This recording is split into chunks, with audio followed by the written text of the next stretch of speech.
বাগিচাৰ কাৰণে ফল-মূলৰ পুলি সংগ্ৰহ কৰোঁতে বিশেষ সাৱধান হ'ব লাগে, কিয়নো উন্নত জাতৰ সুস্থ সবল পুলিৰ পৰাহে নিয়মীয়াকৈ বহুত বছৰলৈ অধিক উৎপাদনক্ষম লাভজনক বাগিচা এখন পাব পাৰি। ফল-মূলৰ পুলি সদায় বিশ্বাসযোগ্য প্ৰতিষ্ঠান যেনে গৱেষণা পাম্প, নাম থকা নাৰ্চাৰী অথবা চৰকাৰী প্ৰতিষ্ঠান আদিৰ পৰাহে সংগ্ৰহ কৰিব লাগে। উন্নত জাতৰ স্বাস্থ্যৱান সতেজ পুলিহে সংগ্ৰহ কৰিব লাগে।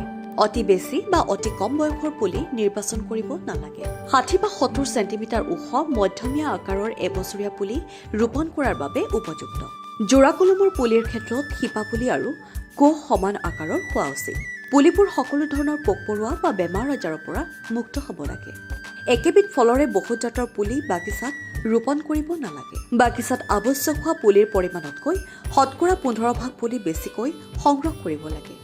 বাৰিষাৰ পূৰ্বেই 2-3 জাক বৰষুণ দিয়াৰ পাছতে মাৰ্চ-মে মাহলৈ ফল-মূলৰ পুলি ৰোৱাৰ উপযুক্ত সময় হিচাপে গণ্য কৰা হয়। অধিক তথ্যৰ বাবে কৃষি বিশেষজ্ঞ অথবা অভিজ্ঞ কৃষকৰ পৰা পৰামৰ্শ ল'বলৈ নাপাহৰিব। নিউজ 6 ৰিপৰ্ট, অংকুৰিত অসম।